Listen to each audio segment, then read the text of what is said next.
الفاتحة إلى حضرة سيدنا مولانا حبيبنا وشفينا قرتنا محمد صلى الله عليه وسلم، ثم إلى أرواح جميع آبائه وإخوانه من الأنبياء والمرسلين وآل كل منهم الصحابة الصالحين، ثم إلى أرواح ساداتنا أبي بكر وعمر وعثمان وعلي سائر أصحاب الرسول أجمعين.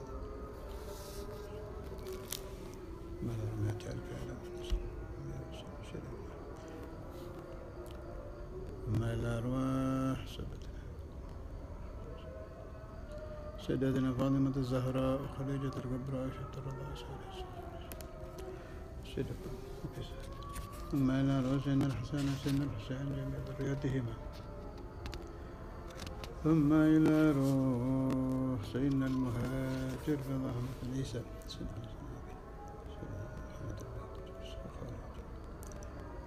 سيدنا الفقيه المقدم محمد بن علي بن علوي، ثم إلى روح سيدنا المقدم الثاني عبد الرحمن الصقر محمد بن علوي، ثم إلى روح سيدنا عمر محضار إخوانه الجميع، ثم إلى روح الحبيب عبد الله عدروس والحبيب أبو بكر عدني بعبد الله حداد أبي أحمد بن الحبشي عمر بن الرحمن الطاشع علي بارس وجميع أهل سلسلة طريقة السعادة العلوية، ثم إلى أرواح جميع أصحاب الطرائق إلى الله وصولهم الولاء خلفائهم وأهل سلسلتهم، ثم إلى رسلنا مولانا الوالد حبيب عبد الله بن عبد القادر الفقيه، سيدنا مولانا حبيب عبد القادر بن أحمد الفقيه، سيدنا مولانا حبيب عبد الرحمن بن الله الفقيه، حبيب عبد الله بن سعد الفقيه، والحبيب محمد بن علي بالفقيه، وأحمد بن محمد بالفقيه، مع الحباب الشريف أم هاني والشريف فاطمة الشريف الزهراء، الحباب حبيب محمد بالفقيه، أولادهم بناتهم ذرياتهم أزواجهم وأحبابهم على سلسلتهم،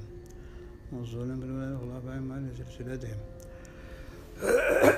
ثم إلى رسول الله الأولياء سيدي الشيخ عبد القادر الجيلاني، سيدي أحمد كبير الرفاعي، سيدي إبراهيم الدسوقي، سيدي أحمد البدوي، ثم إلى جميع الأقطاب والأوتاد النجباء والأبدال والرفقاء والأخوات وغوث الأعظام صاحب الوقت، ثم إلى كل ولي وولية من مشارق الأرض إلى مغارب صغير وكبر وذكر وأنثى من سن من جن موصولا بالولاء خلفائهم وعلى سلسلتهم، ثم إلى روح سلطان الأولى مولانا الشريف الآية الله ورحمة الله عن مولانا مالك إبراهيم مولانا كيري مولانا بونا مولانا دراجة مولانا كالجوة مولانا مريم مولانا قدوس مولانا ردن بتا، ثم إلى روح مولانا الشيخ سباكر، ثم إلى روح مولانا جمال الكبرى مولانا إبراهيم السمرقندي مولانا إسحاق مولانا مغربي، سيدة فاطمة بنت ميمون وصولا بالولاية خلفائهم وأهل سلسلتهم، ثم إلى روح مولاي هذه البلدة خصوصا الحبيب حسين بن أبي بكر العدروس وجميع أولياء في جاكرتا، والحبيب عبد الله بن محسن أبطاس جميع أولياء في بوغور، والحبيب محمد بن الرحمن السقال جميع أولياء في رمايو، والحبيب محمد بن دار حداد جميع أولياء في تقال،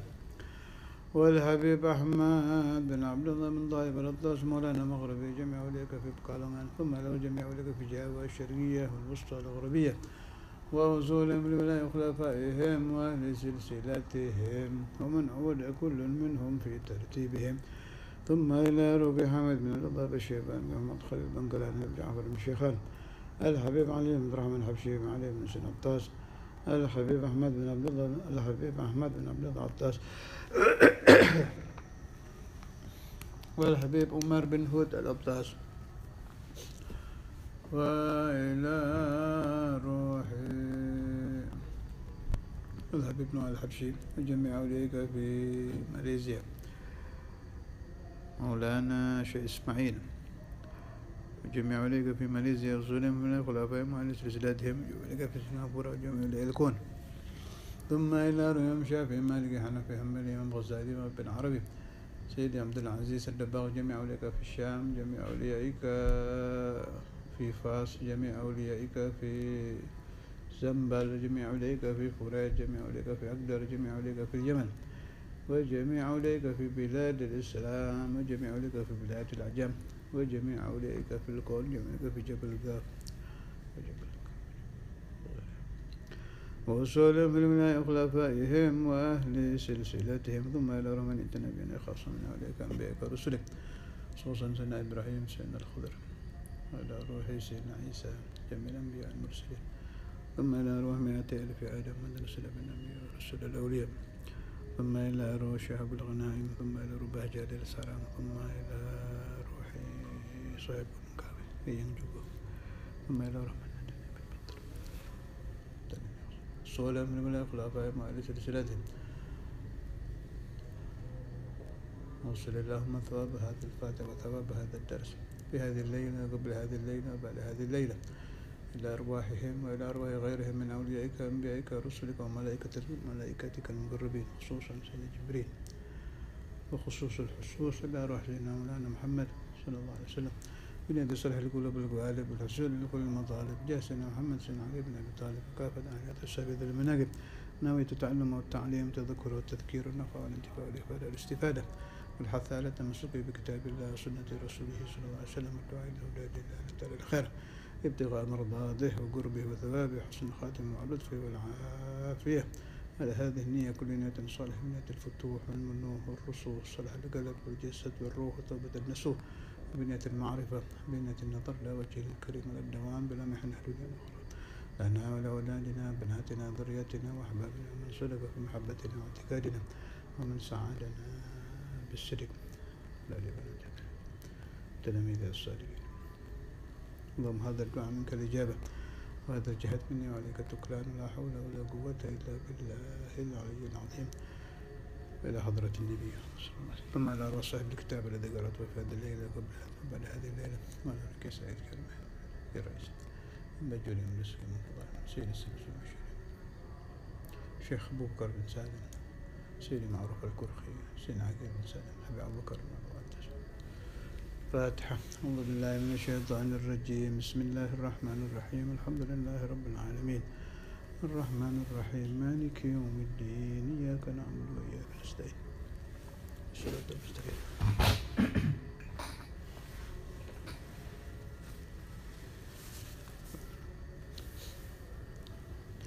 بسم الله الرحمن الرحيم الحمد لله رب العالمين اللهم صل على سيدنا محمد وعلى آل سيدنا محمد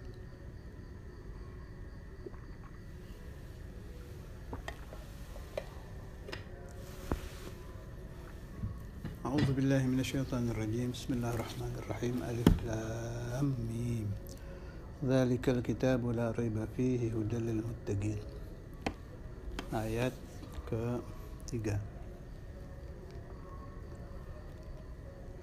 الذين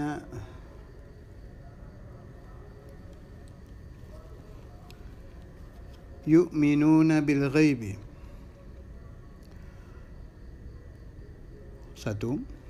Sifat-sifat al-muttaqin bisa disebut muttaqin.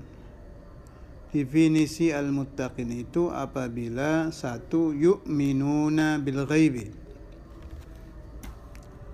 2. Wa yuqimuna shalah. 3. Wa mimma razaqnahum yunfiqun.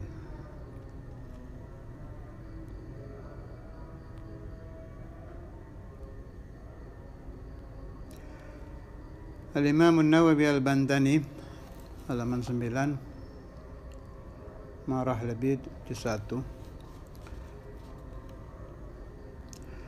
Beliau memberi arti al-ghaib alladzina orang-orang yu'minuna yang orang-orang itu beriman bil ghaibi.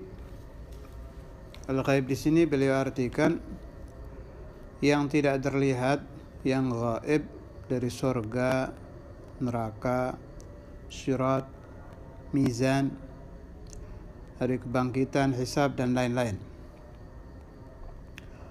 Saya ulangi, beliau memberi arti bil ghaibi itu yang tidak terlihat, seperti surga, neraka, dan lain-lain yang kita dengar khabarnya dari As-Sadiqul Masduq Maulana Muhammad sallallahu alaihi wasallam. Ada lagi tafsir lain, al-ghaib al-galab. Alladzina orang-orang yu'minuna yang mereka beriman bil galbi dengan hati gitu. Maknanya orang-orang yang beriman, yang percaya dengan hati mereka, bukan dengan mulut-mulut mereka seperti orang munafik.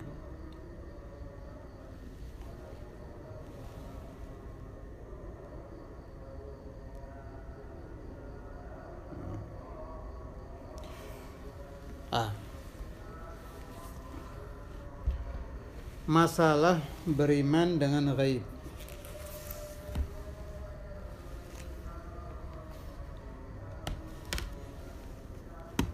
Ghaib itu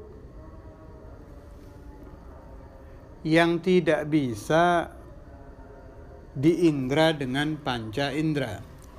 Maghaba 'anil hawas.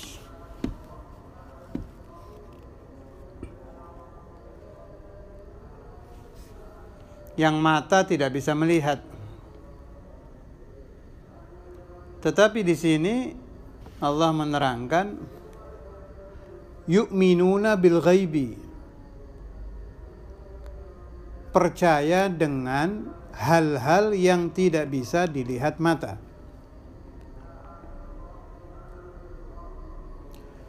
Saya ingin membahas di sini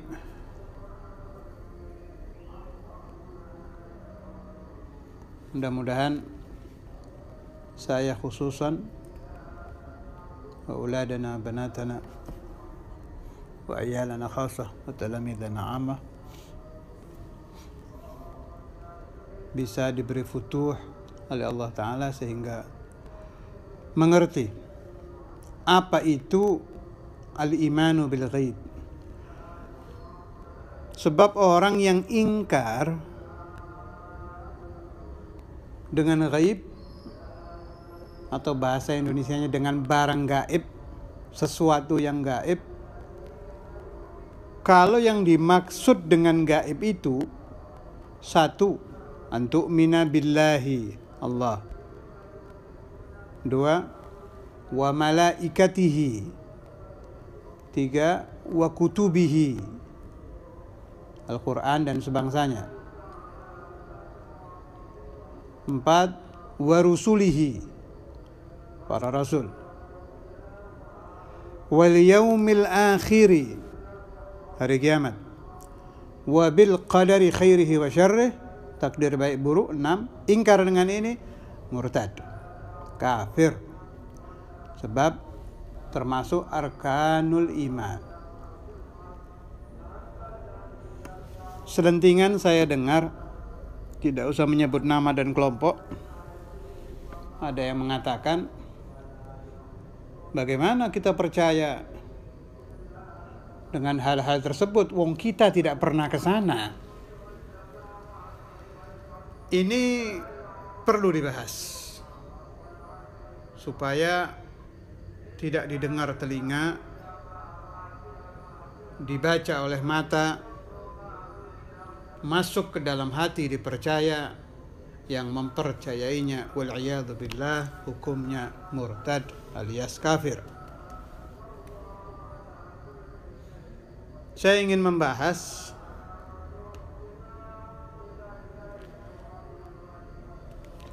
mata manusia itu terbatas. Kita bisa percaya, ini saya tidak ke Allah dulu, tidak ke arkanul iman, ke sehari-hari saja dulu.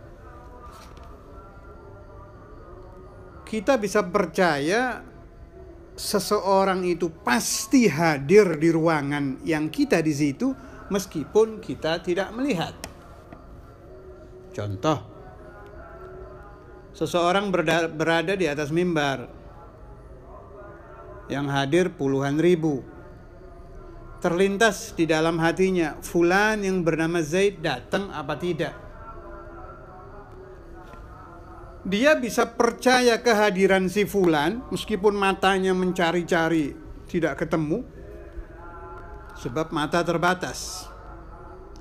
Mata manusia biasa itu ada batasnya dalam penglihatan.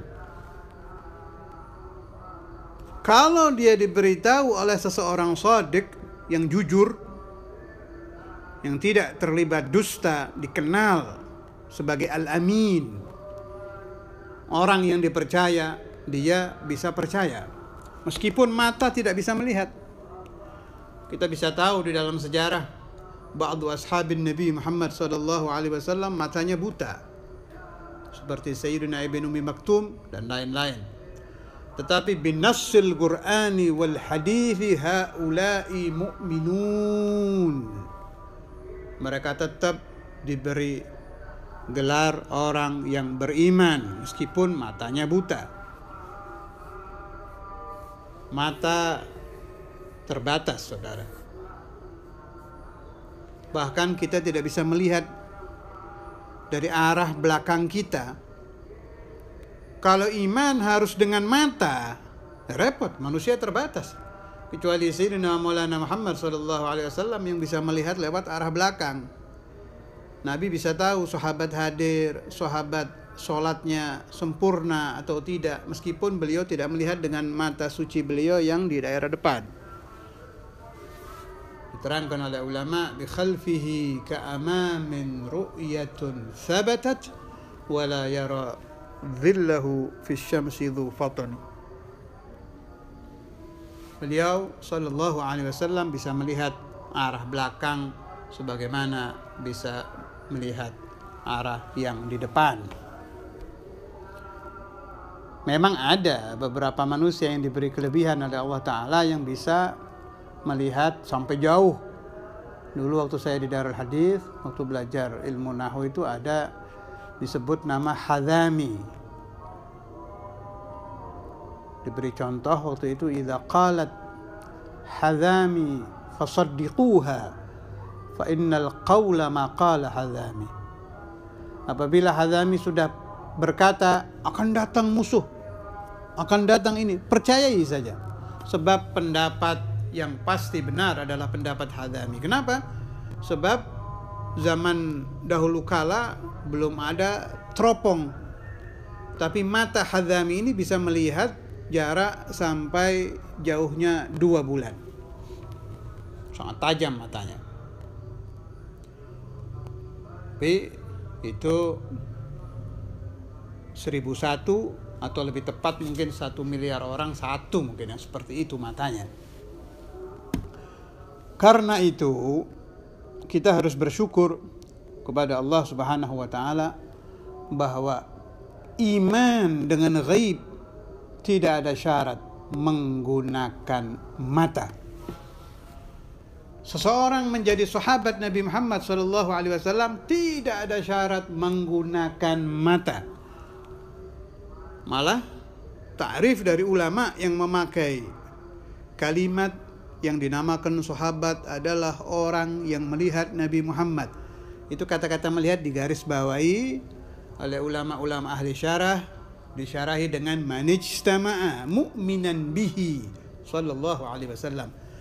Cukup berkumpul dengan Nabi Muhammad SAW dalam keadaan iman meskipun matanya tidak melihat, bukan disyaratkan melihat. Begitu juga syarat menjadi tabi'in tidak ada syarat melihat.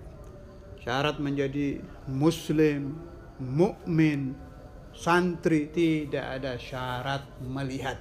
Karena itu sangat tidak tepat kalau orang menyandarkan kepercayaan.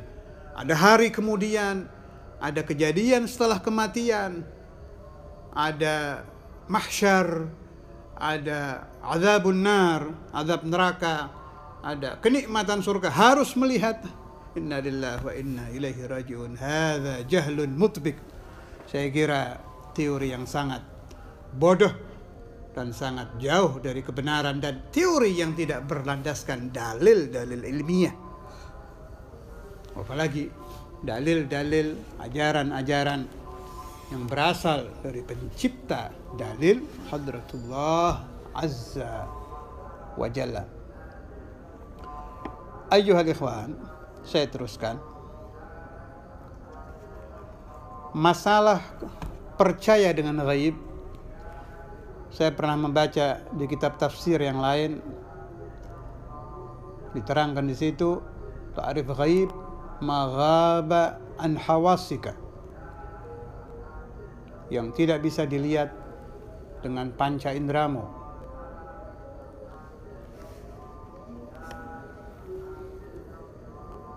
yang paling penting adalah Allah, an tu'mina billahi. Alladzina yu'minuna bil ghaibi ay alladzina yu'minuna billah. Kalau kepercayaan kepada Allah di alam dunia harus melihat, tidak akan ada yang bisa beriman kepada Allah Ta'ala kecuali Maulana Muhammad Sallallahu Alaihi Wasallam. Sebab tidak ada yang bisa melihat hadratullah ketika di alam dunia kecuali Nabi. Kita umatnya tidak bisa.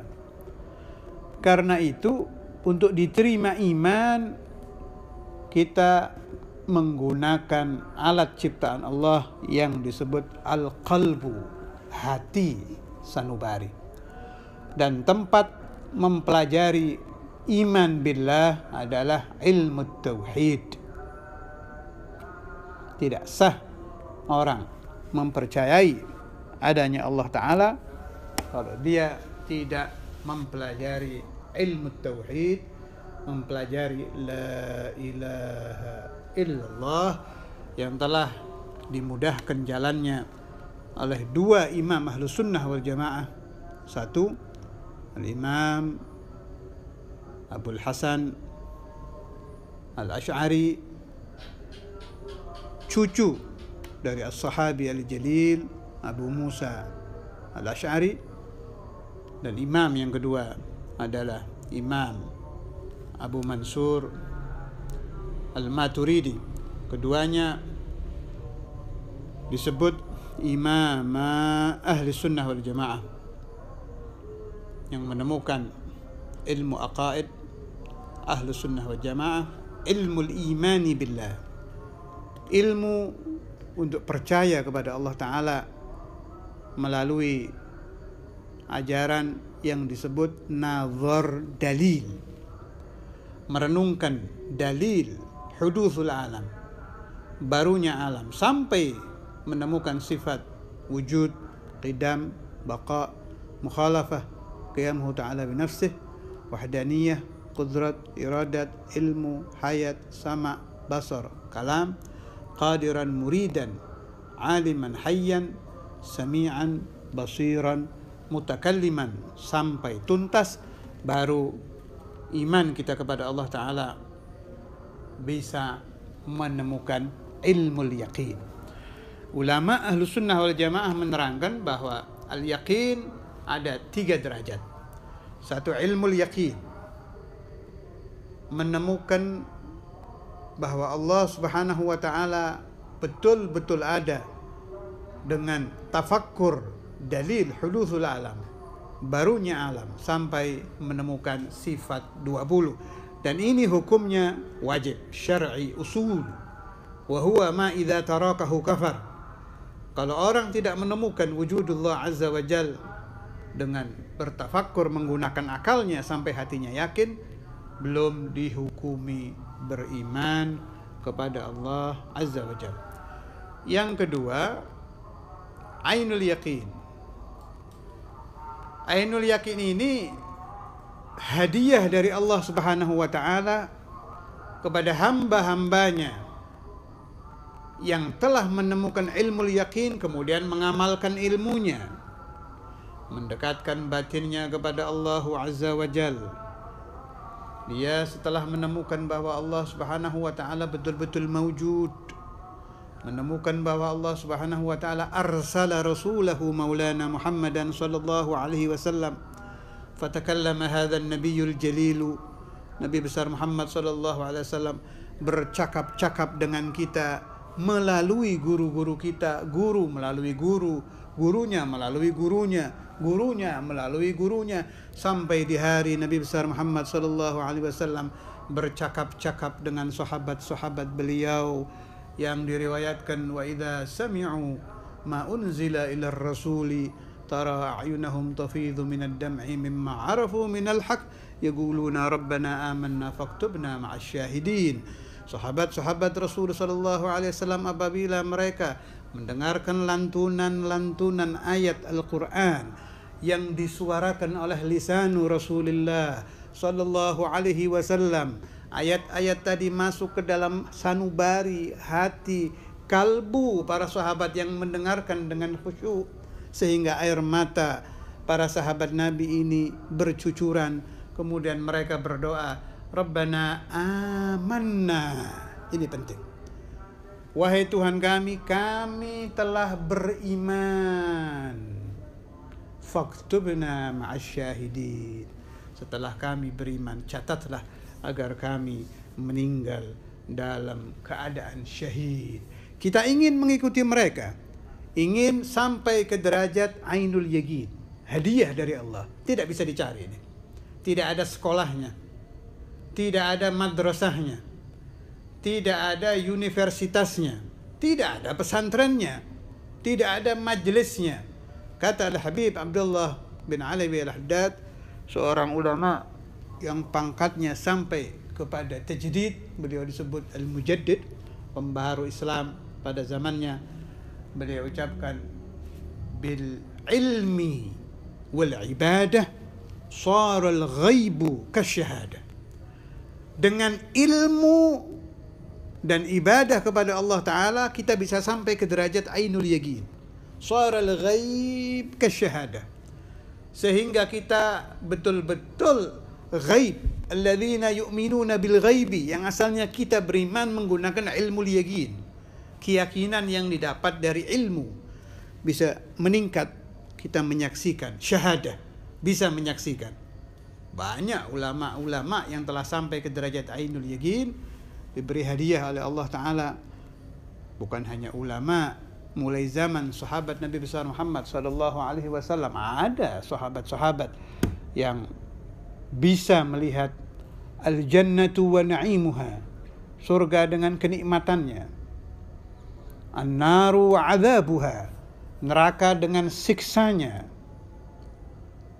Bahkan sayyiduhum, pimpinan sahabat Maulana Muhammad Rasulullah sallallahu alaihi wasallam, adalah raja dari segala raja, orang yang telah terbuka alamul ghaib. Sehingga Nabi saat di depan kuburan, entah kuburan sahabat, entah kuburan orang kafir, bisa bercakap-cakap dengan orang-orang mati. Ada hadis Rasul yang menerangkan tentang itu. Sampai ketika beliau ditanya, apakah mereka orang-orang yang kau ajak bicara di alam kubur itu mendengar, wahai Rasulullah, padahal mereka telah menjadi bangkai? Dijawab oleh Rasulullah sallallahu alaihi wasallam, ma antum bi asma'a lima aqulu minhum. Engkau tidak lebih mendengar yang aku ucapkan daripada mereka. Artinya orang-orang di alam kubur juga mendengar suara Rasulullah sallallahu alaihi wasallam, dan suara siapa saja yang bercakap-cakap di dekat kubur mereka. Karena itu perlu, setelah kita beriman kepada ghaib, yakni kepada Allah Azza wa Jal, untuk mengamalkan ajaran-ajaran syariatul Rasulullah sallallahu alaihi wasallam.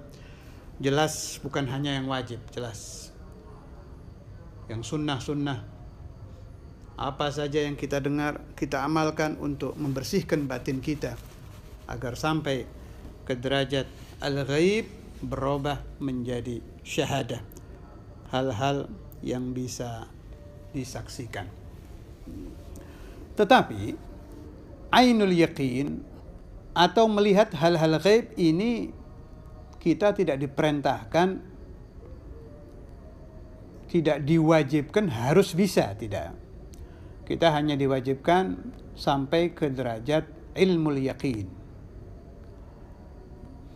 Saya ingat waktu saya masih belajar di Syekhuna Abu Yahya rahimahullah, guru saya yang usianya sangat panjang sampai 100 tahun, Allah manfa'na wa iyyakum min barakatih. Kata Sayyidina Maulana Al-Walid Habib Abdullah bin Abdul Qadir Al-Fiqi, beliau termasuk waliyun min awliyaillah. Terus saya ingat beliau kalau ke Darul Hadis biasanya sekaligus mengadakan ziarah Wali Songo. Saya ingat waktu itu di ruang tamu Darul Hadis itu, tengah-tengah saya bicara, ngobrol-ngobrol dengan beliau, secepat-cepat beliau bersiap-siap, terus sambil tersenyum.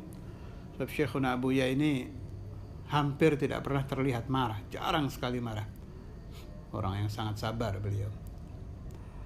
Beliau sambil senyum bilang kepada saya akan terus ziarah ke Wali Songo. Lanjut beliau, sebab sudah kangen. Terus bangun, jalan, berangkat. Ucapan itu tersimpan di hati saya. Ada syauk, ada rindu.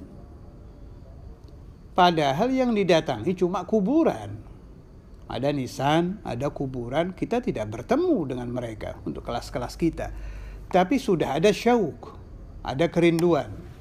Nah, syauk ini, meskipun kita tidak melihat aulia Allah yang di alam kubur, tidak sampai ke derajat ainul yaqin, tapi kalau kita betul-betul melaksanakan perintah Allah Ta'ala, berziarah ke makam-makam para wali itu ikhlas, imtithalan di amrillah, supaya kita mendapat doa dari mereka. Kita juga mendoakan beliau-beliau itu supaya pangkatnya lebih ditinggikan lagi, dan kita juga minta doa beliau-beliau itu.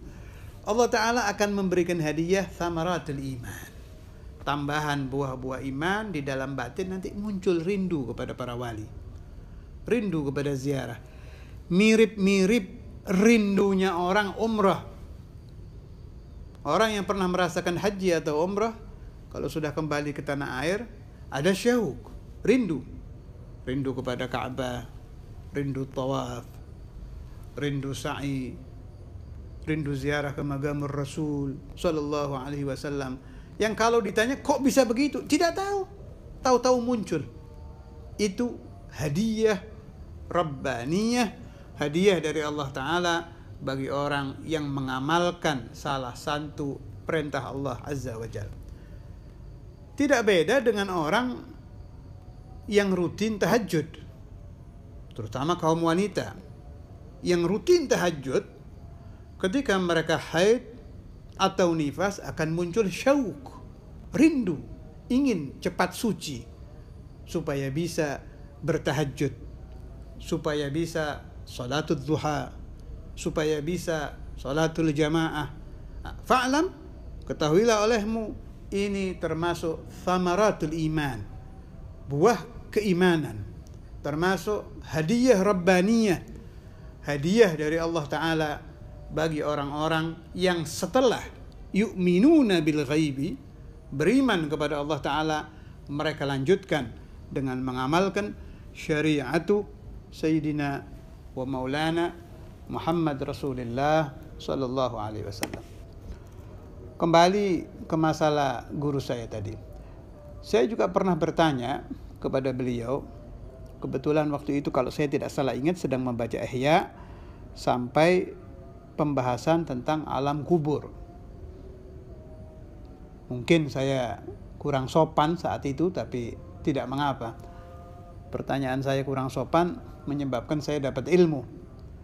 Saya bertanya kepada beliau, apa antum bisa bercakap-cakap dengan ahlul kubur? Saya tanya. Dan beliau jawab, fulan, nyebut nama tokoh lain, fulan bisa, dan ada wiridnya si fulan. Saya disuruh ke sana. Lanjut beliau, kalau saya, ini yang penting, kalau saya Syekhuna Abu Yahya cukup iman. Saya ulangi, kata beliau, kalau saya cukup iman. Kembali lagi ke ayat tadi. Siapa al-muttaqun? Alladzina yu'minuna bil ghaibi. Termasuk al-ghaib adalah al-barzakh. Selain Allah, al-jannah, an-nar, hisab, sirat, termasuk al-barzakh. Orang-orang yang beriman dengan hal-hal yang ghaib, yang tidak bisa dilihat oleh mata manusia. Cukup. Asal sudah beriman, meskipun kita tidak musyahadah, cukup. Salah satu guru saya yang lain pernah menerangkan, meskipun kita ditakdirkan oleh Allah Ta'ala tidak bisa melihat surga, di alam dunia maksud saya, tidak bisa melihat neraka, tidak bisa melihat na'imul qabr, tidak bisa melihat yaqadzatan Nabi Muhammad SAW. Atau mungkin ada juga yang tidak pernah mimpi Nabi. Wal'iyadzubillah, jangan sampai kalau itu. Mungkin, barangkali. Saya tidak bisa menguasai catatan takdir umat manusia, catatan takdir murid-murid saya. Kalau memang takdirnya tidak bermimpi Nabi sampai mati, mau ngomong apa? Umpama ada. Asalkan mereka yu'minuna, beriman dengan al-ghaib, sampai ke derajat iman yang dibenarkan oleh syariah, di akhirat nanti juga akan bertemu. Begitu kita mati, Sayyidina Maulana Al-Walid Habib Abdullah bin Abdul Qadir Bil-Faqih pernah menerangkan, ma bainakum wa baina liqa'i Muhammadin wallahi ay wa liqa'illahi illal maut. Tidak ada yang bisa mempertemukan kita dengan melihat Allah secara terang-terangan dan melihat Rasulullah SAW secara terang-terangan, kecuali kalau kita sudah meninggal. Lanjut beliau radhiyallahu anhu waktu itu, mengapa takut mati? Memang saya sekarang yang bicara ini. Kalau kita ingat dosa, ya kita takut mati. Ingat dosa, dulu pernah berbuat ini, muncul khauful maut. Sebetulnya bukan matinya yang kita takuti, ma ba'dal maut. Setelah kematian, ada adzabul qabr, ada hisab, ada adzabun nar, waliyadzubillah.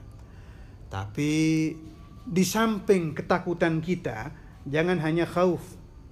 Aliran Imam Ghazali harus terpatri di dalam hati. Ada khauf, ada raja. Kita takut, kalau ingat dosa, takut mati, takut ini. Naam, itu bagus. Tapi di atasnya harus ada raja.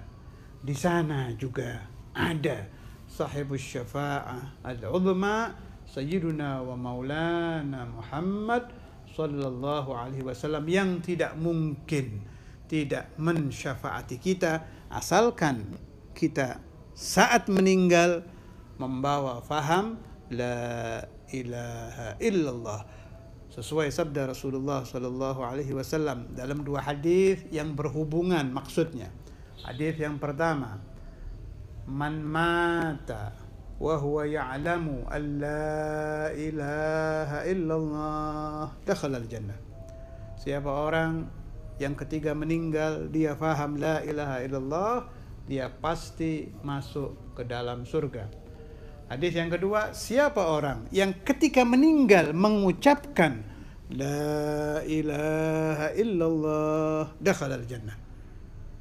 Waktu mati mengucapkan la ilaha illallah, dia pasti ahli surga. Kumpulkan dua hadis, artinya siapa orang yang ketika meninggal lisannya mengucapkan la ilaha illallah, hatinya faham makna la ilaha illallah, dakhala al-jannah, pasti dia akan masuk ke dalam surga.